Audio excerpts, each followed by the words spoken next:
How do we lose connection from our true essence? Envy is actually a very good sign. Because perfectionism is the biggest lie of the century. And the world needs you. The world needs your talents. The world needs the unique fingerprint that only you have.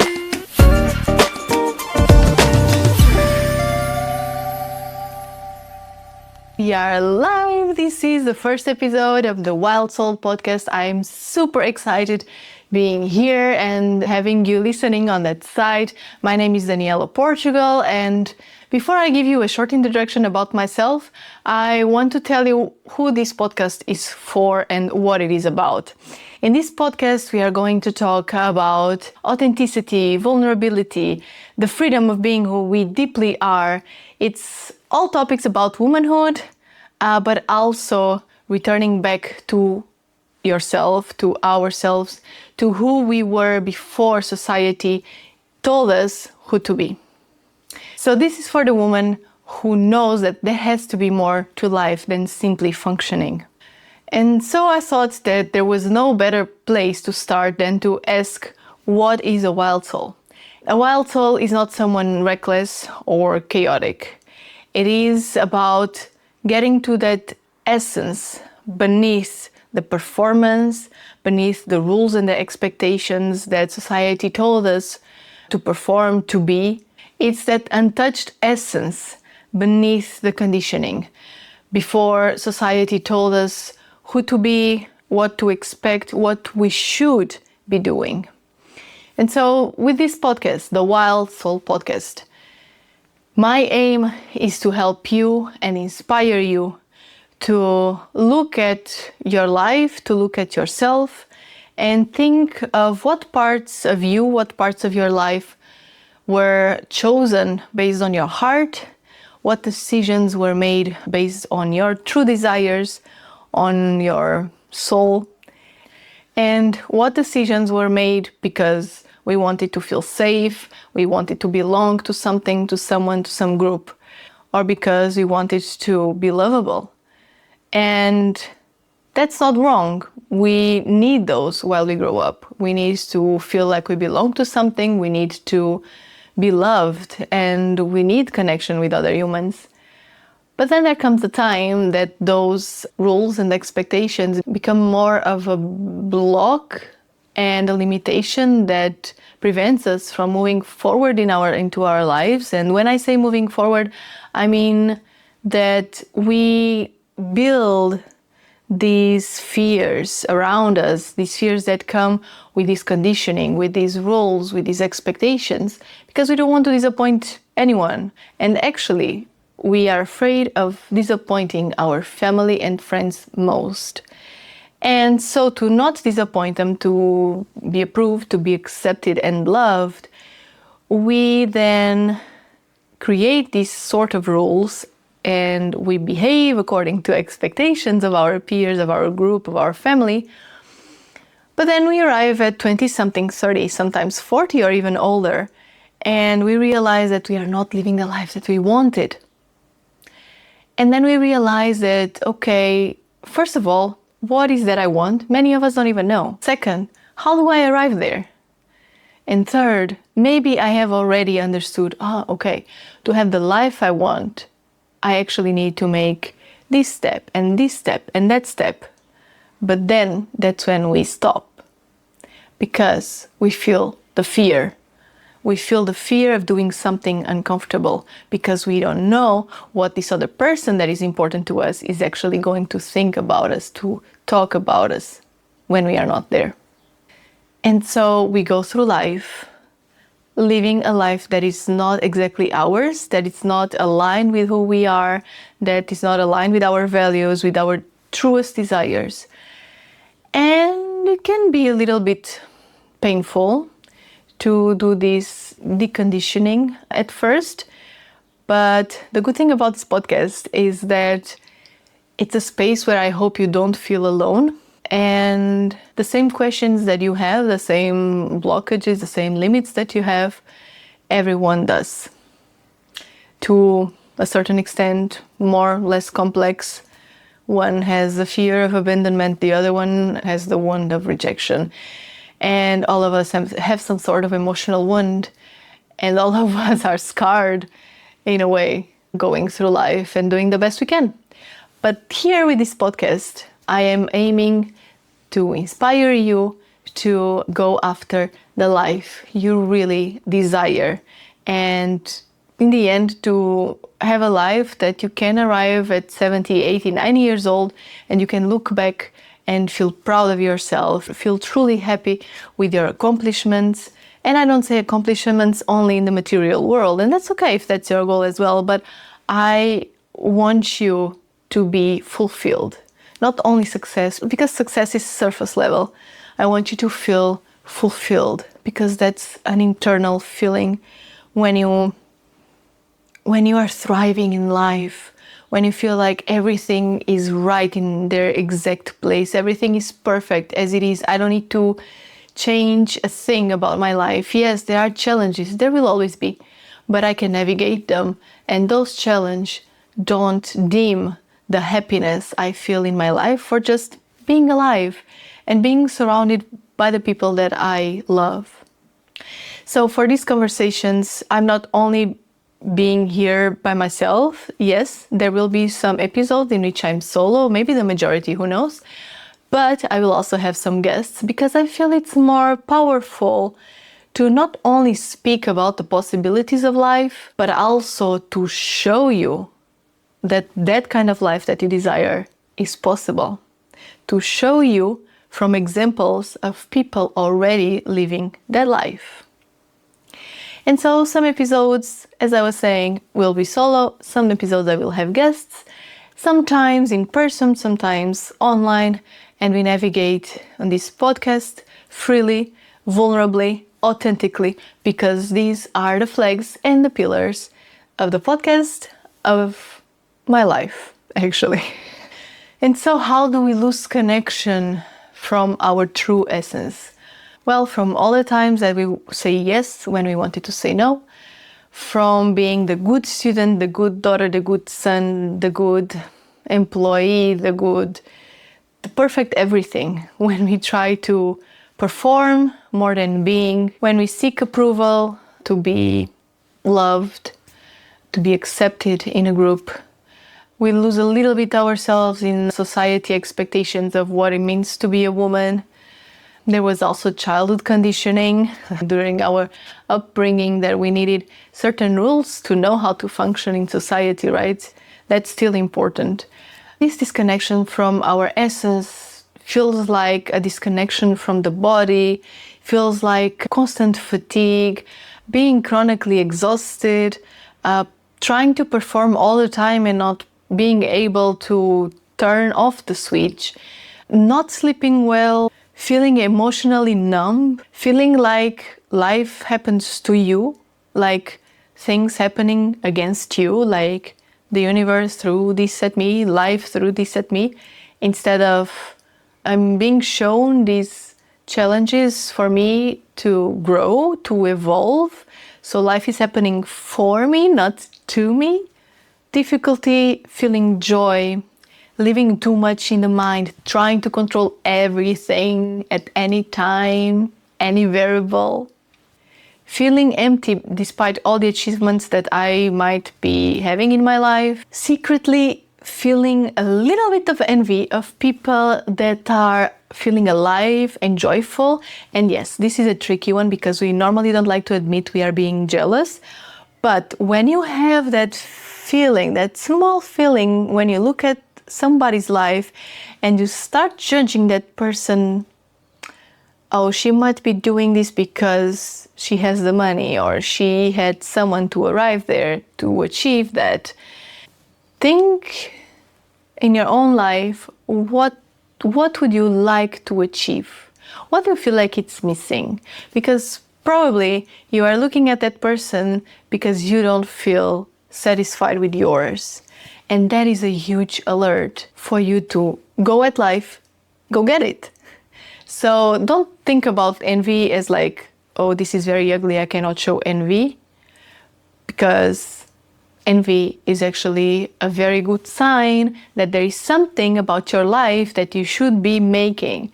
It's like a starting point. Okay, I'm not good with my life.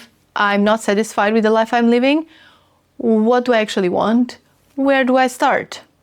And if you don't know, you actually have people that can help you with this. Those are called life coaches.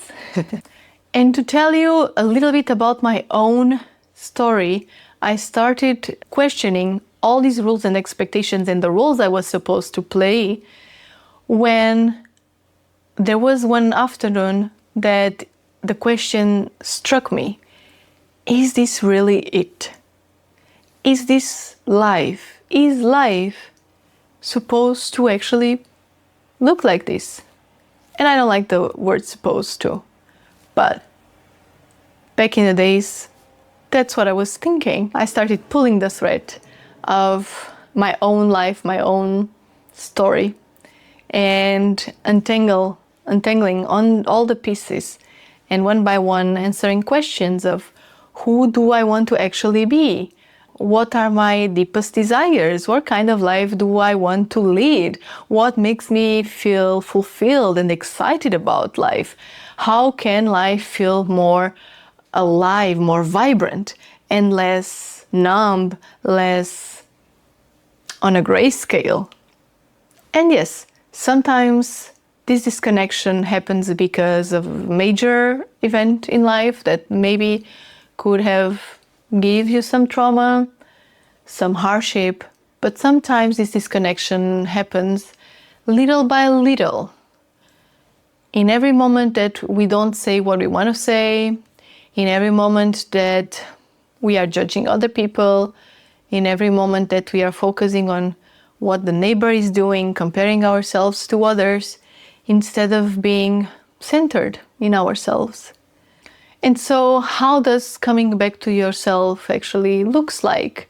Well, it happens when you start asking the important question, but it also happens when you have fun, when you do something spontaneous, when you choose activities that challenge you, not because you aren't afraid, but because you have the courage to do something different, something that used to scare you, and you go anyways. And on the other side of this fear, you realize you become more confident in your capacities to deal with whatever life throws at you. And little by little, you start feeling your voice stronger, your posture, your stance stronger, not being so much afraid of certain little things that used to block you, to completely freeze you. It starts when you begin to hear yourself again, to hear and honor your desires, to set boundaries with others, choosing aliveness over performance, choosing courage, bravery over procrastination, over perfectionism. We will need to talk about perfectionism because perfectionism is the biggest lie of the century. It is sold as something super positive and a high value to have in your set of traits, and it actually blocks you, because then if you are a perfectionist, you have the perfect excuse to not do anything about a certain thing that you really needed to do, because if it's not going to be perfect, then better not do it. And where do you stand in your life? In the exact place where you were before. You didn't advance, you didn't do anything. Coming back to you also happens when you claim your sovereignty, you claim your personal power. And I know this is an expression that is a cliche at the moment, everybody uses this, but it's super important, because when you are in your sovereignty, you, first of all, don't accept less than what you know you deserve. You know that your voice matters. You put yourself in the world. You know that there is a space in the world for you, and that it's of utmost importance that you occupy it, because it cannot be occupied by anybody else. And the world needs you. The world needs your talents. The world needs the unique fingerprint that only you have. And another big one, living intentionally, not just seeing days go by, actually living intentionally. what do I want to do today? I wake up and who knows, this might be my last day on earth. I hope not, but nobody knows. So how do I want to live? And yes, this is a big one, and one can say it's almost impossible to live every day like that. I don't live every day like that. But in our lowest lows, in the deepest moments of our lives, when we feel sad, when we feel there in the hell of life, then it's worth it to ask ourselves, how do I want to live today? Even if it's just for the day. How do I want to live today? And so you start living intentionally. Not just seeing time passing, hours going by, people going here and there. But yeah, really living intentionally. And so why did I create this podcast? Because I feel like women need permission to be who they really are at the core. And some of us don't know, and this is a space also to find that out, but some of us know, and we don't feel free to live it. Exactly because of the chains, these invisible chains that society in one way or another put on us. And so I want to have the conversations that matter for us women. I want to talk about topics that are maybe not so openly discussed out there. And I want to show these lives, as I was just saying to you a moment ago, lives of these women that are actually living their dream life, even if their dream life is still under construction. And probably these lives will be under construction until the end of their lives, because that's honestly being human. But they are doing the steps. They are already in. They feel excited. They feel vibrant. They feel great about the life they are leading, even though they want more for themselves. And this is also a space to bring up questions. Sometimes I will be answering your questions. Sometimes I will just pop up a question of mine that maybe I don't have the answer for, and maybe it will help me figure it out. I hope that with this podcast, you'll feel inspired to go into the world and make your dreams happen. And even though it will feel messy at first, that's good. It means that, like a friend of mine says, and one of my mentors, it means that you are in the arena. You are giving your body to the fight, if you wanna. But that's a much better state than being home, afraid, or just doing a work, home, maybe gym routine. And little by little, we are going to change the foundations of your life to a life that it's most aligned to your values, to your desires, and the life that you feel good about, that ultimately makes you feel fulfilled. And a little bit about myself. As I said in the beginning of the podcast, my name is Daniela Portugal, and I grew up in a small town in the middle of Portugal. Yes, it's my name and my country, the same word. I get people surprised a lot. And I moved to Lisbon when it was time to start university. I studied life sciences. I did a master's. I completed a PhD not so many years ago. And so my background is in life sciences, biochemistry, biology, everything in life sciences. And somewhere in these moments, I had what's called the dark night of the soul. And I started asking all these questions that I was just telling you about, because to me, life couldn't be so painful as it was back then. And maybe someday I open a little bit of the Pandora box to tell you a little bit about it. It's not the moment, and this would be a very long conversation. In this dark night of the soul, I had the urgency to do something that would take me out of this dark place where I was in that moment. And so I tried many different things. One of which was life coaching, and it was life coaching who helped me getting a little bit out of it, coming to the surface of that sea where I felt I was under and not able to breathe. And it was life coaching, that kind of oxygen pump that I needed to come back to life again. And so because of that, I took not only but 2 certifications as a life coach. And since 2021, I'm helping women in these exact topics about womanhood, authenticity, how do they get the life they want to live, how to lead life more authentically, the life of their desires, the life that make them feel fulfilled. And that's exactly the same thing I want for all of us, for you, for your neighbor, for all of us, because I believe that happy people create a happy world, and who doesn't want to live in one, right? So that's all for today. I hope you have enjoyed. I hope you have already taken some value out of this episode. I'm super, super happy to have you here in this little house, little virtual house of ours. And thank you for listening. Thank you and welcome to the WildSoul Podcast. Thank you, thank you, thank you. And see you in the next episode. Mwah.